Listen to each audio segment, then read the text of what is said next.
بسم الله شرحات أيام بلابنا ما أنتم حنا قادنا ميكروفون مع استعمالي وحرجيني ناس فعني مغلسان إن شاء الله ما أنتم حنا بلابنا 10 جراماتيكا وحنا كسو دح جرني wax la yiraahdo locale preposizione meelayaasha goobaha meelayaasha lagu sheego ama lagu cabiro goobta meesha ku sugan tahay iskoolkan jooga gurigan jooga jaamacadan jooga magaaladan jooga saaxiibkii baan la jooga familkigan la jooga gaari baan saaranahay gaari baan wadaa bas baan saaranahay train baan saaranahay yanakh meelayaasha caynkaas diyaarad baan saaranahay diyaarad baan wadaa yanakh meelayaashaas lagu cabiro meesha ku sugan tahay iyo waxa sameynaysid ayaynu ku soo dhex jirnay kubaas ayaana la yiraahdaa locale preposizione waxaynu maraynaa meel fiican maanta waxaynu qaadanaynaa 10 ku saabsan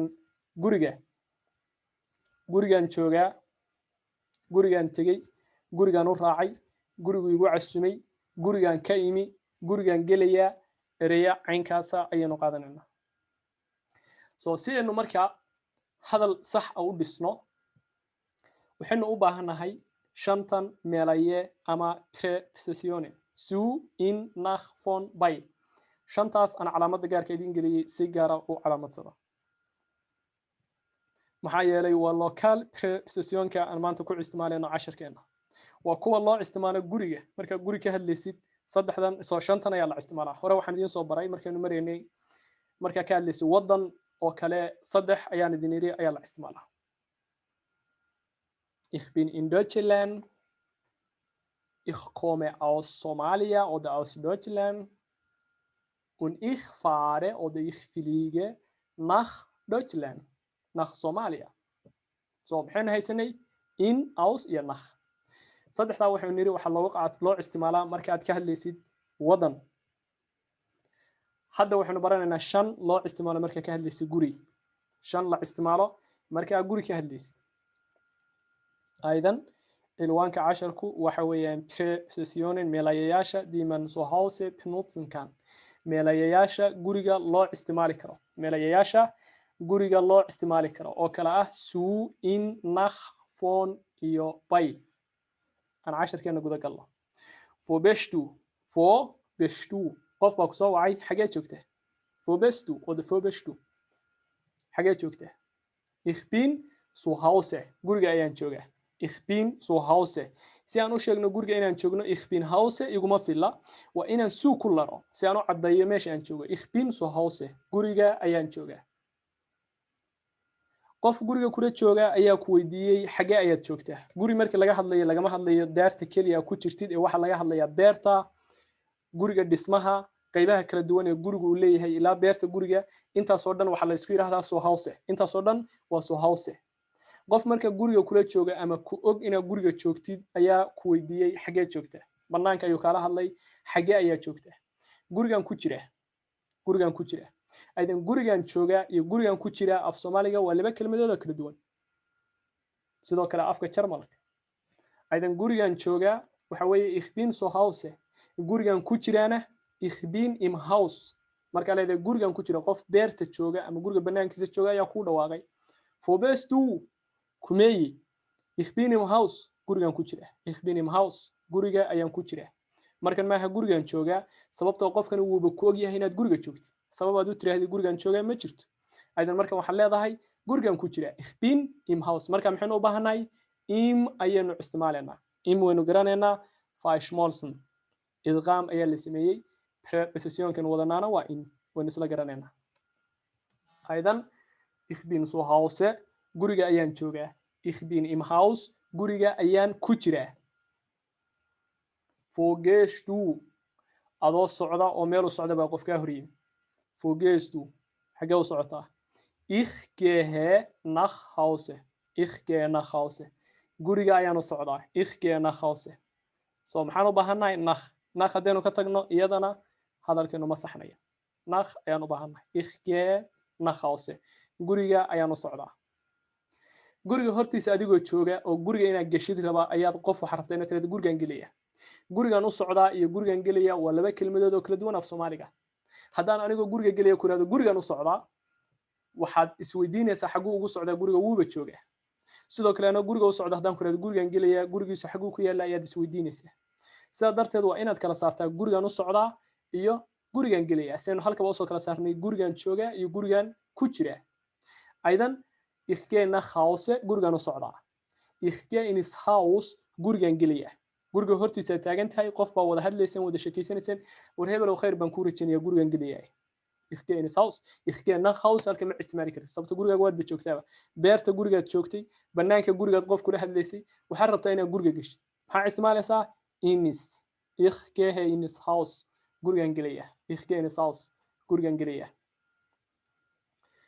adoo gurigaaga ka yimi ayaa qof magaalada kugula kulmay for example xaaladdan hadda ku jirno inta badan boolisyadu markaad guriga ka soo baxdid oona gurunden way ku weydiinayaan sababta guriga uga soo baxday wo kommst du wo gehst du was machst du su'aalahaas ayaa lagu weydiinaya xagee ka timi xagee u socotaa maxaad samaynaysaa so gurigan ka yimi waxayaan soo qabsanaya gurigan ka yimi marka ich komme Hause gibt's nicht seen u cadayno inaan guriga ka yimi waxaan u baahannahay laba meelaye inaan isticmaalo von iyo zu maxay leenahay marka ich komme von zu Hause guriga ayaan ka yimi ich komme von zu Hause guriga ayaan ka yimi gurigan ka yimi aydan boolisyada maxaa marka u cadaatay ma qofku wax ku weydiinayay maxaa u cadaatay inaad guriga ka timi ich komme von zu Hause gurigan ka yimi ist gestern bei mir zu Hause gewesen ist gestern bei mir zu Hause gewesen qof ayaa guriga kugu yimi gurigu ila joogi guriga ayuu ila joogi gestern waa xilli waad bedeli kartaa waxa rabtid baad ka dhigan kartaa shalay buu ila joogay sabuuc ka hor buu ila joogay maalin ka hor buu ila joogay bil ka hor buu ila joogay cabaar ka hor buu ila joogay xilliga rabtid ayaad ka dhigan kartaa aydan ist gestern bei mir zu Hause gewesen shalay guriga ayuu ila joogay shalay guriga ayuu ila joogay waa qof la isla garanaya shalay isaga guriga ayuu ila joogay aniga ayuu guriga ila joogay shalay ayuu guriga ila joogay gormuu kula joogay shalay xaguu kula joogay bei mir zu Hause guriga ayuu ila joogay ist gestern bei mir zu Hause gewesen shalay guriga ayuu ila joogay ist gestern zu mir nach Hause gekommen guriga ayuu shalay igu yimi aydan gurigu ila joogay iyo gurigu igu yimina waa laba kelmadood oo kala duwan mar waxa sheegtay guriga inuu kula joogay marna waxa sheegtay inuu ku yimi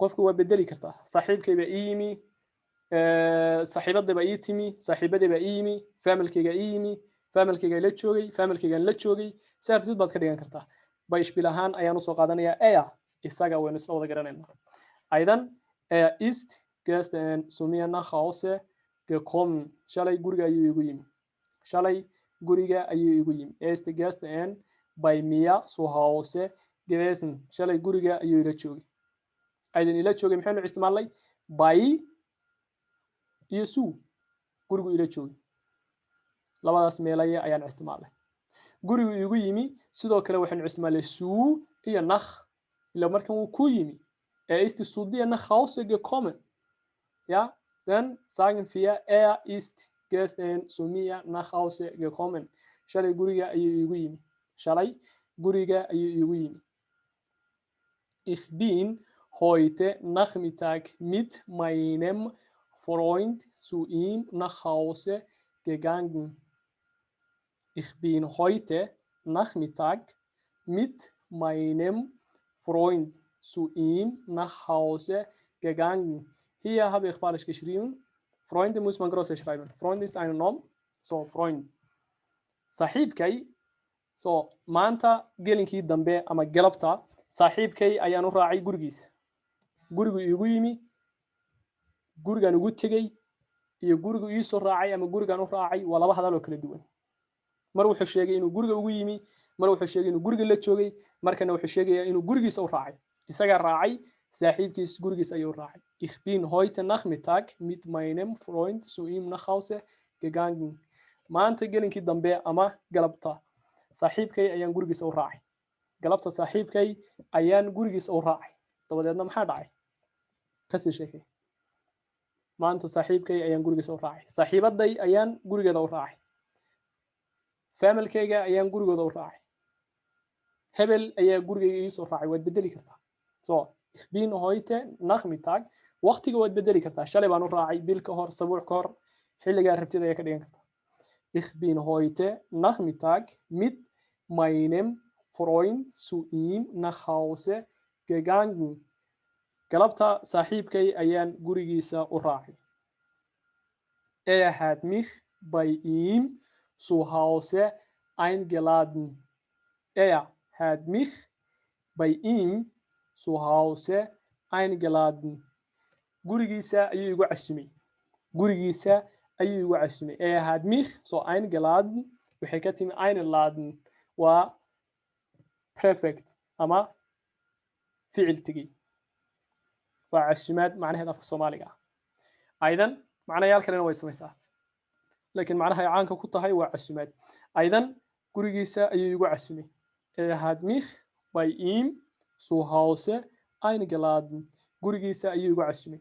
waxa uu kugu casumay iyo xilliga uu kugu casumay iyo waxaas oo dhan waad ku sii darsan kartaa haddaad rabtid informationka dheeraadka. Ich habe mein Kollege zu Mittagessen bei mir zu Hause eingeladen. Ich habe mein Kollege zum Mittagessen bei mir zu Hause eingeladen. Saaxiibkay ayaan qadadii ku casumay gurigeyga. Saaxiibkay ayaan qadadii gurigeyga ku casumay. Maxaa ku casuntay? Mittagessen, qado. Xagee ku casuntay? Bei mir zu Hause. Yaa casuntay? Meine Kollegen. Saaxiibkay.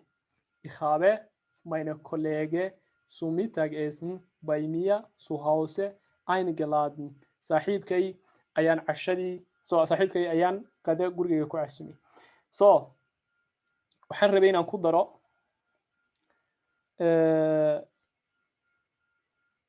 gurigeeda ayaan ugu diray ama gurigiisa ayaan ugu diray, gurigeyga ayay igu soo direen. Cisbitaalka ayaan ku booqanay, xafiiska ayaan ugu tegey iyo ereyo lamid ah si aynu qaybtaasi uga dhammaano. laakiin waxa ii muuqatay inaysan inoo qaadanin sabrada. laba qayboodna casharka wati ardayda qaar xoogana yiraahdeen wuu nagu badan yahay casharkana la ka yaray. saas ayaan soo gaabiyey. waxaan rajeynayaa inaynu intaasi fahamno soo diyaarino inta kalena waynu qaadan doonaa. khayr badan ayaan idin rajeynaya. haddii jiro qof su'aal qaba hay weydiiyo ka hor intaynaan u gudbin wada sheekaysiga.